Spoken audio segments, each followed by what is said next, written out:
Welcome to the JP8 Report. This is James Pierce with the JP8 Report, episode 278. Turncoats are everywhere. All right, thank you all very much for tuning in today. Been a long day. Just bear with me, but I've been distracted all morning long. But let's have some fun here. So turncoats everywhere. We'll get to that. Plus, I got something at the very beginning I'm going to talk about. It just crossed the news wires just a few minutes ago, and it deals with Texas. All right. So welcome to the JP8 Report. Don't forget to click that follow button. If you just wandered upon the JP8 Report, please click the follow. Follow us. We're sitting at 100 followers right now. Let's build our numbers up, please. Okay. We simulcast straight from Rumble to YouTube, X, and Facebook, but I like my Rumble. All right. Click that like button also, or that thumbs up on Facebook, on Rumble, and click the likes everywhere else. And then if you get a chance to share, all right. And I really appreciate this.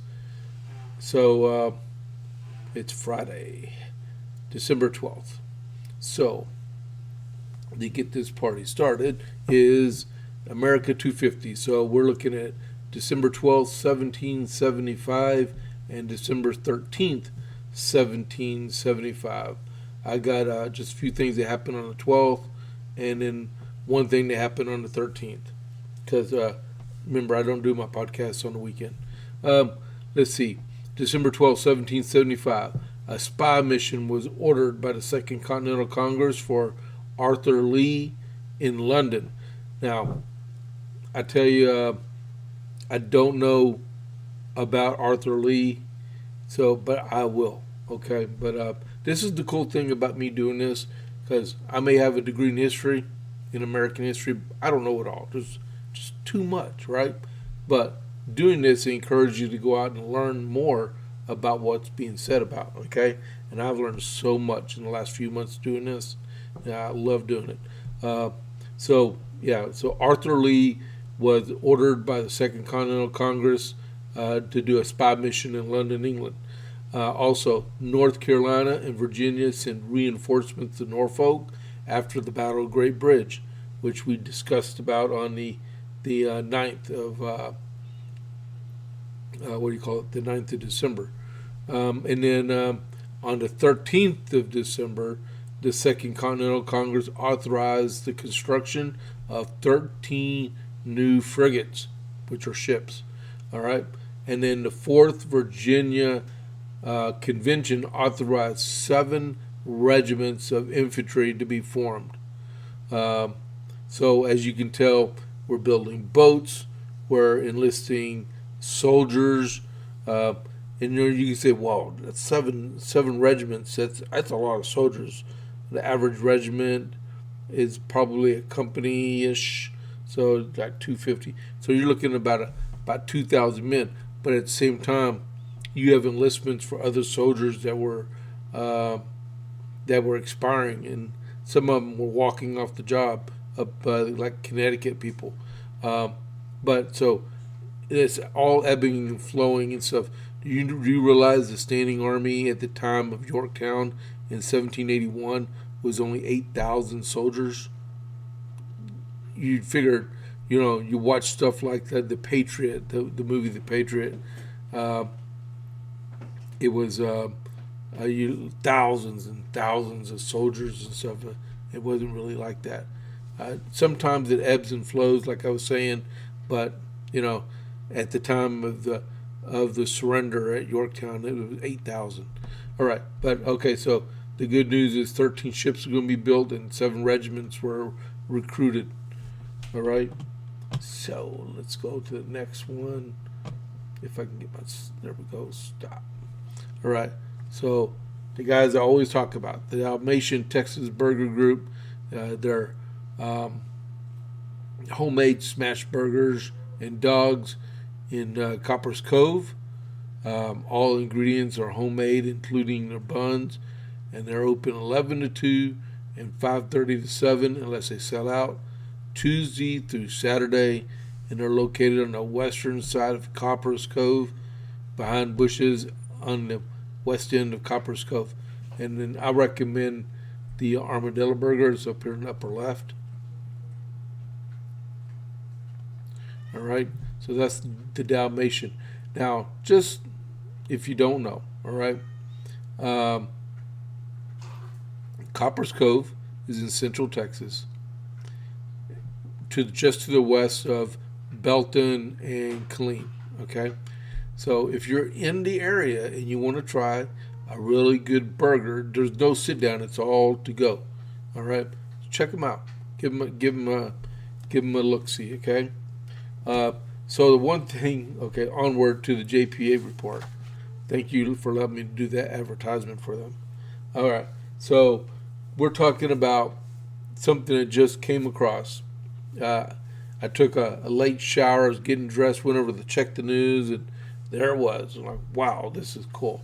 All right, so must see TV. That's the headline on it. Wesley Hunt here in Texas, Congressman Hunt, is challenging Congresswoman Jasmine Crockett to a debate publicly on TV. So, his Texas Senate candidate, Congressman Wesley Hunt, is challenging House Congresswoman Jasmine Crockett to a debate after Crockett entered the race earlier this week. Hunt, who faces incumbent John Cornyn and Attorney General Ken Paxton in a competitive Republican primary, was quick to challenge Crockett to a debate, saying that if the new contender agreed, it would be must-see TV.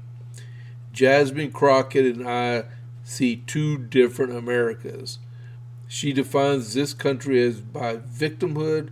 I define it by hard work, grit, and determination, Hunt told Fox News Digital. Sources close to the campaign told Fox News Digital that Crockett approached Hunt on Capitol Hill to discuss a potential debate. Hunt's campaign confirmed to Fox News that this is the first conversation the two have ever had. A Hunt versus Crockett debate is must-see TV, and I welcome it.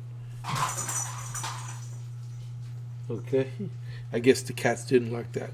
I think they're Democrat cats or demon cats. Should Crockett or Hunt be elected to the Senate seat, it would be the first time a black American has been elected to a statewide office in the Lone Star State. The Texas Republican pointed this out, telling Fox that he cares more about being an American than he does a black man. I'm a great grandson of a slave, Hunt told Fox. Our family story is one from going from a plantation to West Point combat in the United States Congress.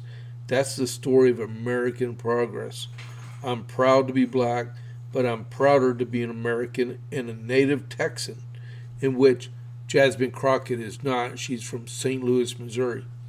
I'm far more focused on being a father, a husband, a veteran, a servant leader, and a citizen than my skin color. You hear the cats in the background? Yeah, they're Democrats. Sorry about that. I'll correct them later. Hunt's campaign team shared a graphic with Fox they would use to promote a debate. Crockett joining the field presents a unique situation that was traditionally been a deep red state. Her congressional district encompasses a large portion of Dallas metropolitan area, and her youthful energy, she's 44 years old, she's not exactly youthful, and a large social media presence differ from the other Democrat contenders in the past. I don't get that. Because Colin Aldred ran against Ted Cruz in the last election, and he's from the congressional district directly next to her congressional district. Crockett has 2.5 million followers on Instagram and roughly 500,000 on X. Hunt boasts a large social media presence, with his team telling Fox that they have 4.1 million followers across multiple platforms, including Instagram, X, Truth Social, and others. The pair's influencer-style approach to politics provided successful in winning their respective congressional seats, but securing victory over the Senate will be a challenge for both. Crockett's ambition to flip the traditionally red state to Democrats will be quite a unique uphill battle. Senator Tim Scott of South Carolina, who chairs the National Republican Senatorial Committee, said Democrats getting behind Crockett indicate the party has been overrun by a far-left agenda. I think it has something to say about who the Democrats are nationally, not just in Texas, Scott told Fox News earlier this week.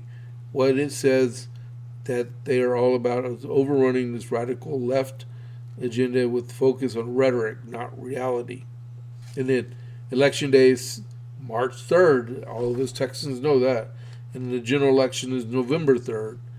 And then Fox News reached out to Jasmine Crockett, but did not receive a response. I guess they're waiting for her to make something out on X or Blue Sky, which only her people are going to see. You know what? I would love to see that debate, because I support Wesley Hunt. I think he would be a dynamic senator for the state of Texas. And not just because he's a combat veteran, because he's a unique conservative. And he's from Texas too, right? And I understand that Ken Paxton and John Corn are from Texas also. Neither one of them are veterans, unlike him. And regardless of who the nominee is, I'm voting for him as it stands. But right now, I support Wesley Hunt, and I would love to see that debate. I would love to see him take it to her and crush her, because James Tallarico don't have a chance either.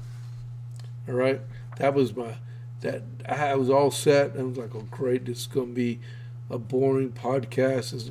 This made it fun. All right, that made it fun. And then another breaking news thing I heard a while ago was Secretary of Transportation Sean Duffy announced that 53% of CDLs issued by the state of New York are illegal, and he gave him 30 days to rectify or he pulls their federal highway funds from the state of New York. Needs to happen. Well, why is it these liberal states have so many illegal 18-wheeler drivers? That's putting here in Texas, over and over again, we find out illegal alien with CDLs. This is unbelievable. And they're coming from other states, because there are interstate compacts where if something's, for the most part, I think it is with the transportation, if you have like a license that's reciprocal in other states, not like a gun license. If a gun license has got to be specific and stuff, but with transportation, everything's got to be reciprocal from state to state. So if you get a CDL in Washington State, you can drive through Texas with it, as long as you're compliant and legal, right? And then they're not. All right. So, you have any comments? Live chat's open. Comments are open. Oh, by the way, as I was saying yesterday, if you can, on the comments section, my daughter Rachel is in California right now. I don't know if she's watching or not, but if you're video on demand or live, and you want to leave a comment, Rachel's graduating with her master's degree. She's walking the stage on Monday. Please leave a comment and tell her congratulations. I'm sure she would love to see it. We had one yesterday. Let's get a few more in there for this today through the weekend. All right? Tell her congratulations. She's graduating from the University of Southern California. Medical, I forgot what, I knew what the, it's like six words, but University of Southern California. All right? Okay, so what do I got next? When will Trump get any credit from the mainstream media for any of his accomplishments? Because,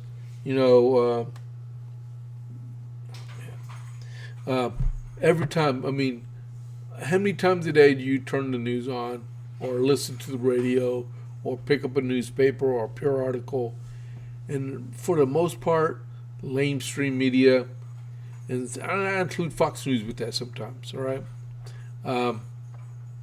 All you see is negative about President Trump. They are all, Newsmax, they're pretty positive about their coverage, but almost everybody else is blatant. And like when I do my research for my podcast every day, I go through New York Post and Fox News and Newsmax, Bongino Report, and I go through them all to develop my podcast. Man, for the most part, Bongino Report stays stable, right? But the news cycle is so fast. I've gotten to the point where if I see something come across a wire, I'll immediately share it and then email it to myself so I can look at that. Because if you go back 6 hours later and look for that same news article, it's gone. They've already cycled it out to somewhere else, right? So, you look at stuff. Here's another Fox News article about the president talking about getting credit where credit is due, right? First, the president put this out a while ago. Stock market just hit an all-time high. When will the fake news, fake polls show that I am doing great on the economy and much more? Thank you. He's got a point. He's got a big point about this. They don't want to give the president credit on anything. They will bury it to where there's no forgiveness. That's where you can put it, right? It says here, President Donald Trump touted the U.S. economy on Thursday, asking when will he be awarded credit for creating perhaps the greatest economy ever in the nation's history. I inherited a mess from the Biden administration, the worst inflation in history, the highest prices our country has ever seen. In other words, affordability. Just 13 months ago was a disaster for the American people, but now it's totally different. Prices are coming down fast. Energy, oil, gasoline are hitting 5-year lows. And the stock market today hit an all-time high, which I just showed you. Tariffs are bringing hundreds of billions of dollars, and we're respected again. Look at it like this. When my wife and I were out yesterday, we ate lunch in Harker Heights. We went to Cracker Barrel and did some chores. We were noticing gas at like $2.18 and $2.19 a gallon. Well, when Biden was president, we never saw that. He emptied out the strategic petroleum reserve, trying to get more and more Democrats elected during the midterms in 2022. But it never got down to where it is now. The average price of gas is lower than it was in 2019. So you had all of 2020, 21, 22, 23, 24, and then President Trump took office in January, and it's finally started going back down. So the president's doing something. When he said drill, baby, drill, that commodity to an abhorrent. Okay, you look at the price of gas is good for consumers, right? That do a lot of driving. You really want to upcharge the U.S. economy even more than it is now? What you want to do is lower the price of diesel. The diesel is, I think, about around here. I think it was like $2.98 a gallon. I think, but you lower that because 18-wheelers use diesel. They don't use gasoline, and their tanks are like 250 gallons, right? So you need to work on that part, and he is. But we gotta fill the SPR. There they go again. Can't wait to finish up that studio. But they are the prices are coming down. You got to give them time, and you got to be wary of inflation. Went so high under Biden, you can't have deflation because deflation causes depression. Go in and look at your macro macroeconomics that you took in college, for the ones of us that did, and you can see what happens when an economy goes into a deflation mode. All right, businesses start closing, people start getting laid off, and worse and worse. So that's the ugly part about inflation is prices hardly ever go back down. What you do is you eliminate the causation of them going up. All right, so that's your economics class for the day. All right, let's see what else is good to read on this one. The stock market hit an all-time high, which I don't know what it was. And then Marjorie Taylor Greene was quoted in there during an interview. The president needs to be aware that he is a billionaire, president of the United States, and he can't gaslight people and tell them their bills are affordable and tell them that the economy is an A+++. You just can't do that. Yeah, okay. Hold on, where's that cat at? I hear a cat. Hold on.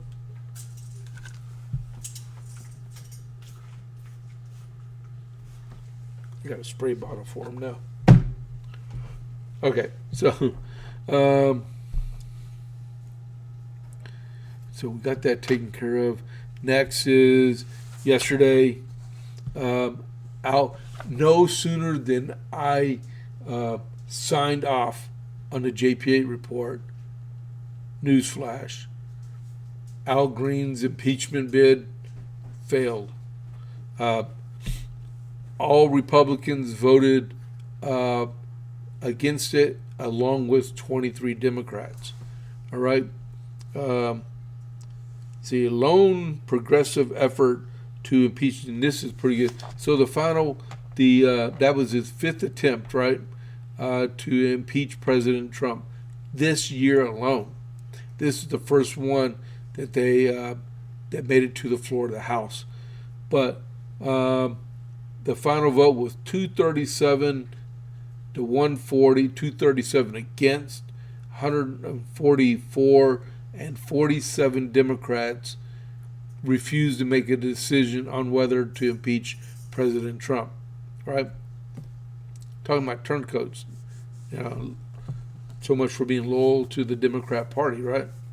But a lone progressive effort to impeach President Trump failed Thursday, with nearly 24 Democrats joining the GOP to squash it. Al Green moved to get a vote on 2 articles of impeachment Wednesday night with a privileged resolution, a mechanism allowing lawmakers to force action on a bill within 2 legislative days. The Republicans beat them to the punch, called for the vote yesterday while I was on air. A move that effectively kills consideration of the bill itself when a privileged resolution is called for. 23 Democrats joined Republicans in pushing the impeachment aside.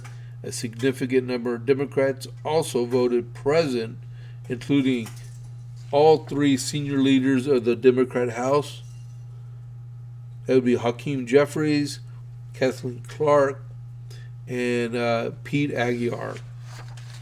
Impeachment is a sacred institution. Impeachment is a sacred constitutional vehicle designed to hold a corrupt executive accountable for abuse of power, breaking the law, or violating the public trust. The effort requires a comprehensive investigative process, a collection of a review of thousands of documents, and exacting scrutiny on the facts to examine the dozens of key witnesses, congressional hearings, sustained public organizing, and marshaling the forces of democracy to build a broad national conscience, the trio said in a statement. So, what they did twice to President Trump in his first term doesn't even reflect in what they said. They are playing legalese with the American public. It should. I mean, that's one thing I do agree with Al Green. When you do an impeachment, it should be quick and to the point and get it done. They're talking about political execution. Drag someone through the streets and stuff before you finally have a vote on it to extract the political price for what they're doing. So to get along with this one, hold on just a second. I'm going to read a paragraph from, I'll put it in here. Oh, there it is. Okay. Hold on. So the resolution was House Resolution 939. All right. It was December 10th, 2025. Those cats. They're in some kind of trouble. Okay. Resolution impeaching Donald John Trump. Oh, man. Okay. Hold on just a second. I got to get this. Hold on.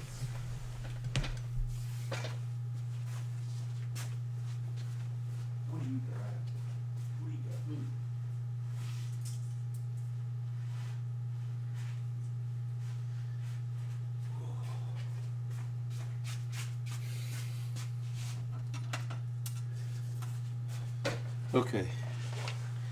One of my dogs got some plastic little hair thing you put in someone's hair, and she was chewing it up. Okay, I'm back. Okay. Resolution impeaching Donald John Trump, President of the United States, for high crimes and misdemeanors. Resolved, Donald John Trump, President of the United States, is an abuser of presidential power who, if left in office, will continue to promote the incitement of violence, engender invidious hate, undermine our democracy, and dissolve our republic, in which that he is impeached for high crimes, misdemeanors, and that the following articles of impeachment be exhibited to the United States Senate. The articles of impeachment exhibited by the House of Representatives of the United States in the name of itself and the people of the United States of America against Donald John Trump, President of the United States of America, in maintenance and support of this impeachment against him, high crimes and misdemeanors. Wow. Is an abuser of presidential power, if left in office, will continue to promote incitement of violence. There is a reason why he has 3 challengers for the Democrat nomination in the 18th Congressional District. Hopefully he does not win the primary, and he can retire with his cane shaking it at President Trump. All right. And now the other bad news is in Indiana. In Indiana, we have 21. We have 21 Republicans that turned their back on the President of the United States. Let's put it like this, okay? redistricting.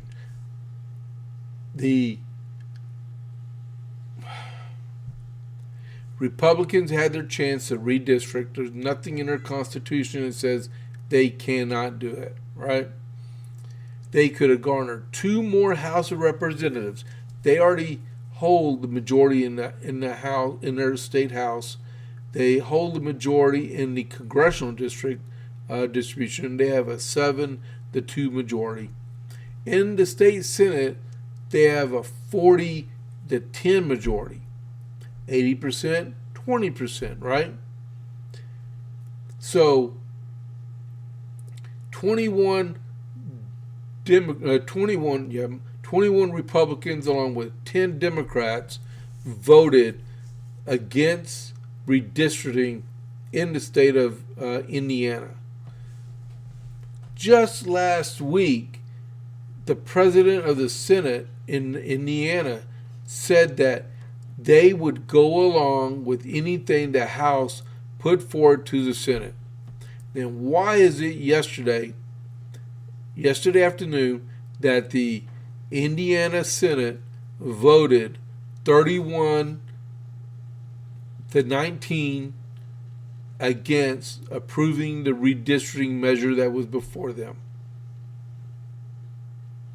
21 Republicans turned their back on the President of the United States. They had their chance to vote 2 more Republicans from their state into the House of Representatives, and they didn't. Max Braun already said that he's going to take care of this. My suggestion is call him back in session. This is going to pass. Make him pass it. Make them. There's the Democrat leader in the Indiana state congratulated the Senate on standing up to what they believe in, and that redistricting should only be done once every 10 years, and they stuck it to President Trump. Every one of those Democrats, every one of those Republicans in the state Senate should garner a primary opponent and should be elected out of office. It should be. All right? So this is what the president said, and I'm going to read it. I love the state of Indiana to have won it, including primaries, 6 times, all by massive majorities. Importantly, it now has a chance to make a difference in Washington, D.C. In regard to the number of House seats we have that are necessary to hold the majority against the radical left Democrats, every other state has done redistricting willingly, openly, and easily.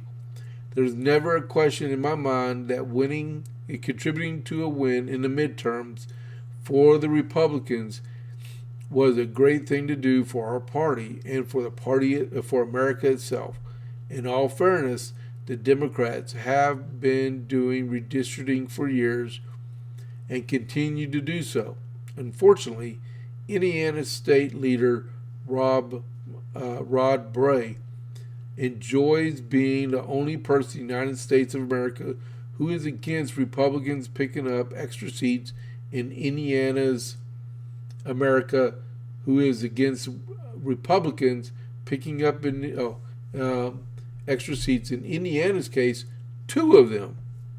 He is putting every ounce of his limited strength into asking his soon-to-be very vulnerable friends to vote with him. By doing so, he is putting the majority of the House of Representatives, Washington, D.C., at risk, and at the same time putting anybody in Indiana who votes against this redistricting likewise at risk. The people of Indiana don't want the party of Sleepy Joe Biden, Kamala, Ian Omar, or the rest to succeed in Washington. Bray doesn't care. He's either a bad guy or a very stupid one. In any event, he and a couple of his friends will partner with radical left Democrats. They found some Republican suckers. I'll say it again. They found some Republican suckers. And they could not be happier that they did. Guys like failed Senate candidate Mitch Daniels, who opposed in his race against Senator Jim Banks, and Cam Savage, whoever that is, are fighting against the Republican Party all the way. Bray and his friends are the favorite Republicans of Hakeem Jeffries, Crazy Nancy Pelosi, and crying Chuck Schumer. Anybody that votes against redistricting and the success of the Republican Party in D.C. will be, I am sure, met with a MAGA primary in the spring. If Republicans will not do that, do what is necessary to save our country, they will eventually lose everything to the Democrats. Rod Bray and his friends won't be in politics for long, and I will do everything in my power to make sure that they will not hurt the Republican Party or our country again. One of my favorite states, Indiana, will be the only state in the Union to turn the Republican Party down. That's how bad the President of the United States is. All right?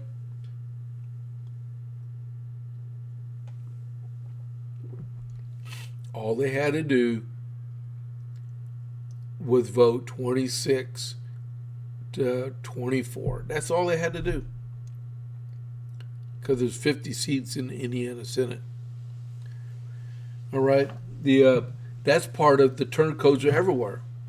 And then if you look, and the next thing I'm going to talk about is 20 Republicans voted with Democrats to overturn one of his executive orders to stick it to federal labor unions. Why? You know what labor unions do? They suck your tax dollars out. That's all they do. If you agree with me or don't, leave me a chat. Go for it. I dare you. You tell me. You got the average worker here in around this area makes about $15 to $20 an hour. Then you go on post and they make $25, $30 an hour, something like that. They make good money, and that's because they have unions that support them and make sure they. Why do we have a $901 billion defense budget? Well, you think missiles are free? Well, how did that missile get to be $2.5 million when it could have been like $1.3 million? Well, you got to buy the thing, and you have to have people make it, and it comes at a premium because they negotiate union contracts to be able to get those those weapons made. We all know that. I know that. You know that. Everyone knows that. And we keep doing it. We keep doing it and increasing our federal deficit, our federal debt higher and higher and higher because we won't do nothing to cut the cost of government.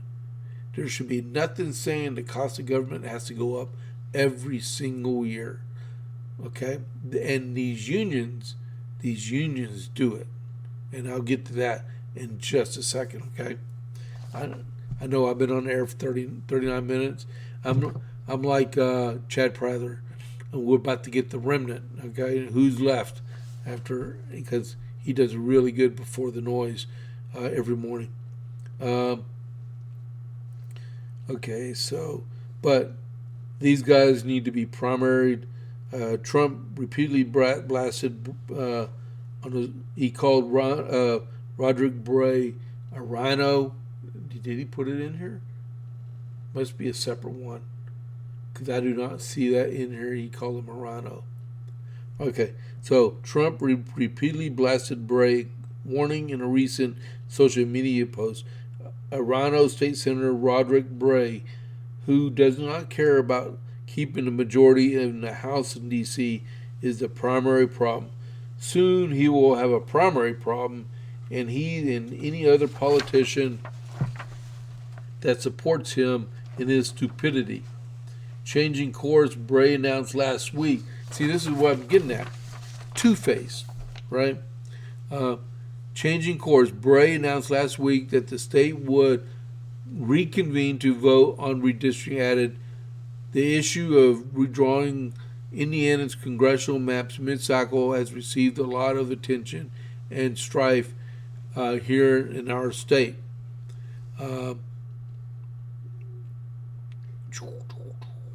Man, even the speaker went up there. They thought they had it. I do not know what happened that they ended this argument, but they did. Okay, let's get on to other stuff because it infuriates me. Let me advance my slide. Maybe. All right, there we go. All right, on the deal about the federal labor unions. 20 House Republicans joined Democrats to pass a bill reversing President Trump's executive order blocking most federal unions on Thursday, which was yesterday. The bill, called Protect America's Workforce Act, is aiming at repealing a March 2025 executive order by Trump. The final vote passed 231 to 195, with all the no votes coming from the Republicans except for the 20 that voted with Democrats. Trump's order blocked collective bargaining with unions at an array of federal agencies. During the debate on the bill, House Oversight Committee Chairman James Comer said undoing Trump's executive order was akin to encouraging more work-from-home policies for federal employees, and he said Americans voted against that when they elected Trump and Republicans in Washington. It is important to remember that public sector unions are fundamentally different than their private sector counterparts. In fact, none other than Franklin Delano Roosevelt, a major champion of private sector unions, believed that public sector unions made no sense. In the private sector, unions represent workers and sit across from a bargaining table from representatives of businesses owners. However, federal unions are not negotiating with profit-seeking corporations. They are negotiating with the public elected representatives. Spray bottle works. Okay. Brandon Gill from Texas. Union bosses love this bill for one reason, and that is because it protects their telework perks, it shields them from accountability, and gives them effective veto power over a duly elected president and a mandate to clean up a bloated federal bureaucracy, which costs us billions of dollars every day. So,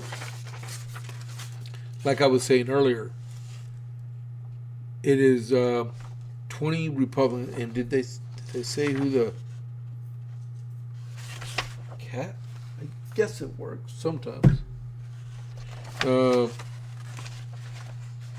main ones that voted was Brian Fitzpatrick, Don Bacon, Brezhnev, Lawler, and Nick Lotada. Is there any more? But I'll put it like this, okay? It won't make it through the Senate. Mark my word. This bill will not make it through. This is one of those discharge petitions that was filed, right? That Marjorie Taylor Greene said she's signing every single one of them because she could do that, which she can, right? She's trying to still stick it to the president. But just so you know, you saw what the score was, right? What was the score? 20. It was, you need 270 votes to override a veto, right? There's no way that this bill is going to become veto proof. So they can pass it in the House and they can pass it in the Senate. President Trump will just veto that bill. It'll never see the light of day. So let them go out and do the other stuff, right? So my next deal is, you know who this is? It's Congresswoman Omar. You know who she's with, right? That is Tashila Dickinson. So you're like, so what, right? Well, Miss Dickinson lives in Oklahoma City. She is the leader of the Black Lives Matter OKC. She just got charged with embezzling $3.15 million in a money laundering scheme. Right? Your donations, all y'all that I'm going to give to BLM, that lady right there on the right stole $3 million from y'all. And her best friend's right next to her. I'm not saying she's complicit in it, but she's hanging out with her. Birds of a feather, right? Birds of a feather.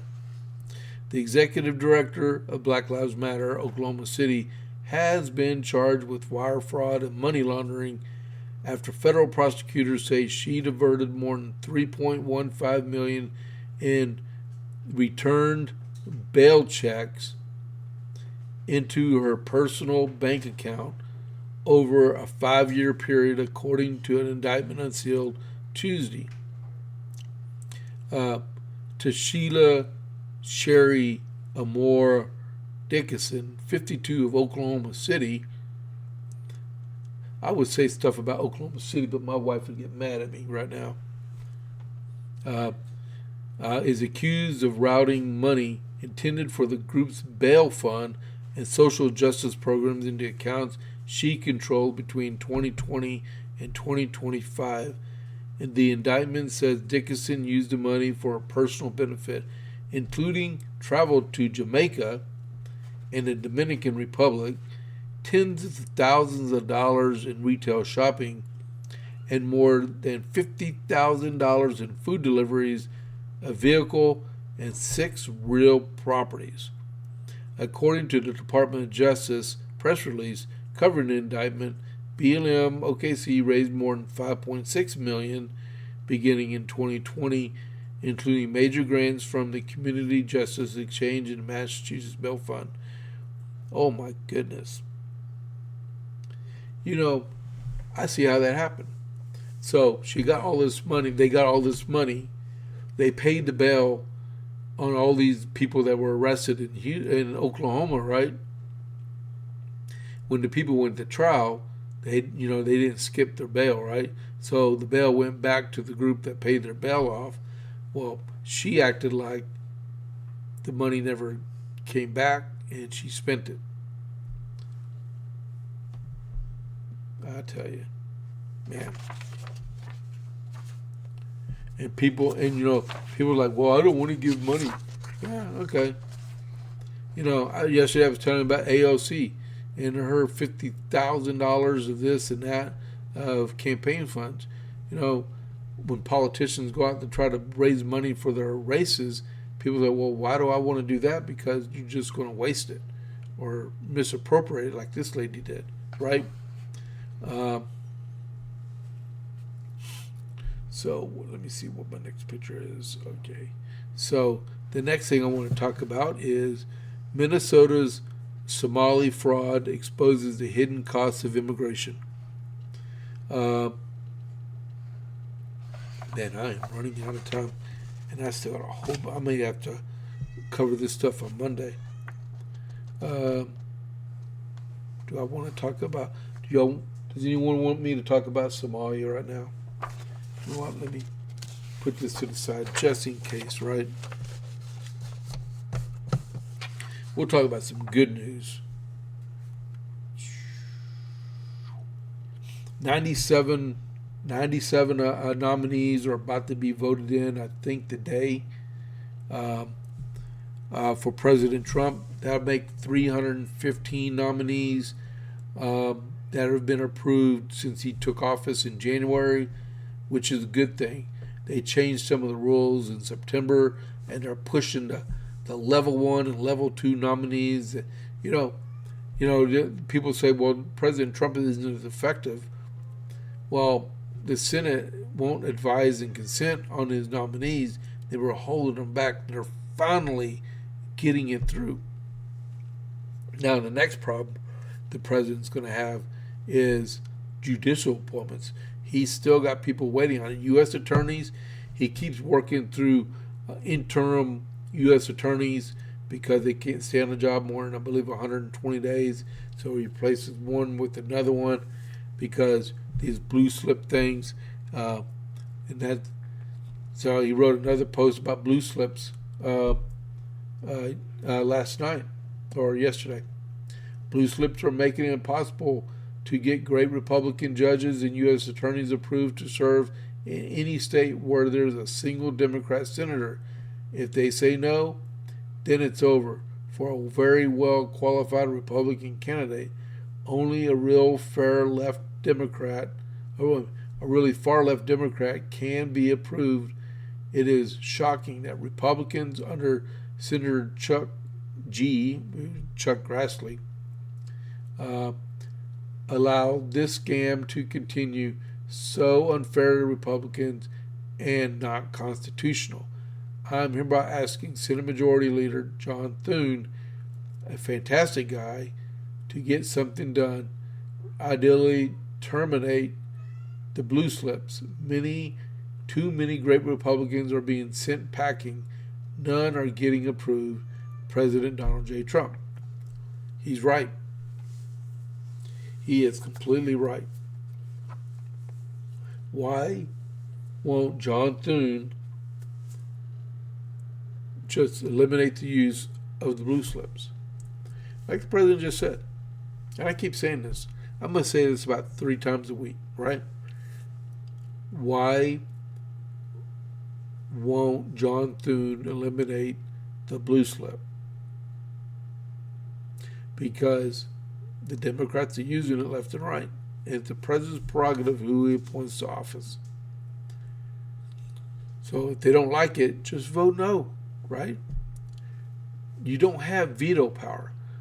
These U.S. senators do not possess veto power on a nominee. They have a vote. They don't have a veto. They have a vote. They can vote aye or nay. Ayes have it, he's in. I mean, tell me what. So let's scan through this real quick. I already told you what I was thinking on that. So Senate Republicans rammed through the first procedural hurdle on the road to confirming nearly 100 President Trump's nominees on Wednesday. The move tees up a later vote on 97 Trump's picks that marks the third time Senate Republicans advance a block of the president's nominees since changing the confirmation rules in September. The final vote to confirm the latest tranche of picks is expected next week. Once Republicans clear this package, they will have confirmed over 400 of Trump's picks, including the first year of his second term. The benchmark would place him well ahead of President Biden, who at the same point in his presidency had 350 of his nominees confirmed. Among the list of nominees is Anthony Esposito, former congressman, to serve as Inspector General of the Department of Labor, and 2 picks for the NLRB, James Murphy and Scott Meyer, among several others across the country of every federal agency. The inclusion of Murphy and Meyer in the package comes after Trump fired National Labor Relations Board Gwen Wilcox, a move that was ultimately found to be legal by the Supreme Court. It's also Senate Republicans' second attempt to move the package after Senator Michael Bennet, Colorado, objected last week in a bid. The Democrats still doing it to derail the process. Senate Republicans went nuclear and changed the rules surrounding the confirmation process in a bid to break through the Senate Democrats' months-long blockade of Trump nominees and limited the scope of the only sub-cabinet level positions could be advanced through a simple 50-vote majority. And one of the nominees in the original package, Sarah Carter, a former Fox News contributor whose name is really Sarah Bailey, was considered level 1 nominee, meaning she would hold a cabinet level position. Trump tapped Carter in March to be his drug czar. That's a good position. As the director of the Office of National Drug Control Policy. Carter's inclusion in the package meant that if Republicans want to confirm the other 87 nominees and her, they would have to break a 60-vote filibuster threshold. The outcome is highly unlikely given Senate Democrats' nearly universal disapproval of several Trump picks and accusations that many are not qualified. Man. See, get rid of the blue slip. We are holy. I don't understand what these politicians are doing. Maybe they like playing I'm a fighter and like to be in the minority, because that's exactly how they're going right now. It's just stupid. Just vote them in. Just vote them in.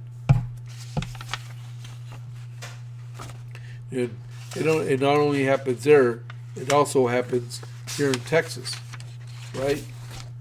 We have, according to the Texas scorecard, right?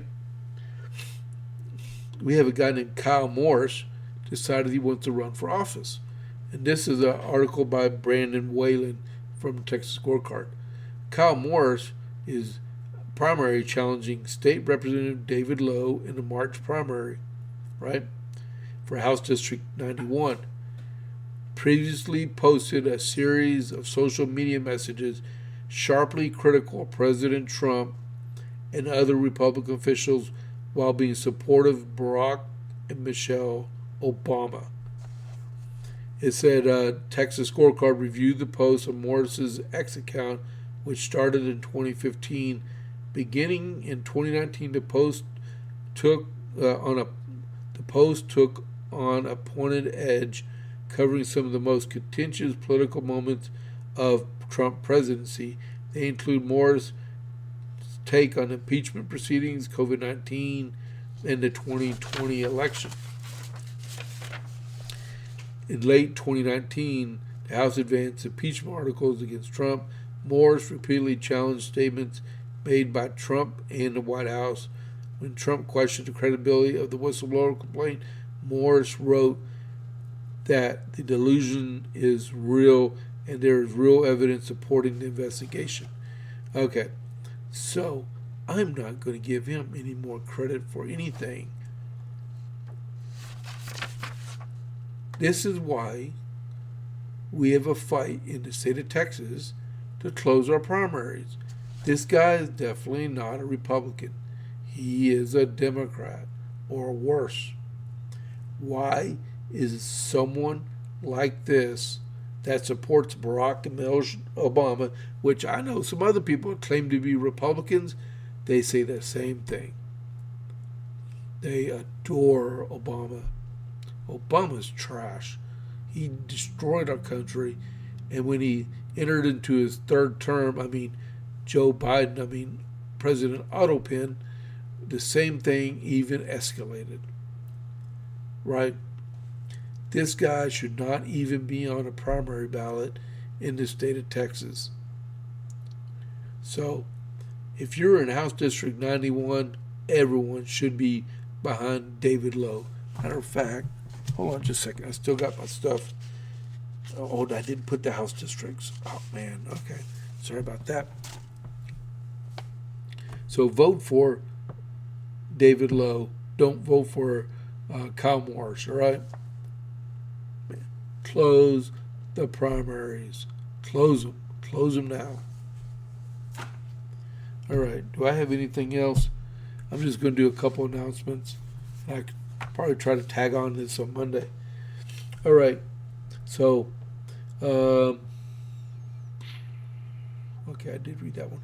Okay, so tomorrow evening in Killeen, there's Phantom at the Phantom Brewery. The West Side Conservative Coalition is having a social. It's at 6 p.m. at the Phantom Brewery Company. Tomorrow at 12 noon, we have a ballot draw for the Republican primary, and it's going to be in Gatesville at the feed mill, followed by the county executive committee for our Republican Party of Coryell County. It's going to be at 12 o'clock tomorrow also, right? All is well to come and check it out, all right? And then we'll be talking about the Lincoln Reagan dinner that we're going to be doing on the 21st of February also. If you want to catch me on my socials, I'm James Pierce Jr., Facebook James A. Pierce Jr., YouTube JP8 Report 67, and True Social, and there's my email. I forgot to mention a few minutes ago, but if you're watching, don't forget to click that follow button. Don't forget to hit that like button. Please share if you can. Leave a comment in the hard comment section for Rachel, telling her congratulations on crossing the graduation stage on Monday with her master's degree. And it's going to be, I think, in genetics. All right, give her a shout out, please, in the comment section. All right. No podcast tomorrow or Sunday. Hope everybody has good. I'm losing my voice. Oh my goodness, man. All right. Any other questions? We're over an hour already today. Any other Angel families rally behind Trump border policies? Yep. Did you see yesterday that Secretary Noem, she got a big hug from an angel mom, and a bunch of ICE protesters started shouting them down yesterday when she was doing that. That's so disrespectful. And I ain't gonna talk about the lady with the initials C and O, because she's trash too. But that was really cool about the. I would love to see Wesley Hunt debate Jasmine Crockett in a formal debate. That would be really good. Put that on TV. Put it on Sean Hannity. Man, that might make good. That might be really good. I don't know.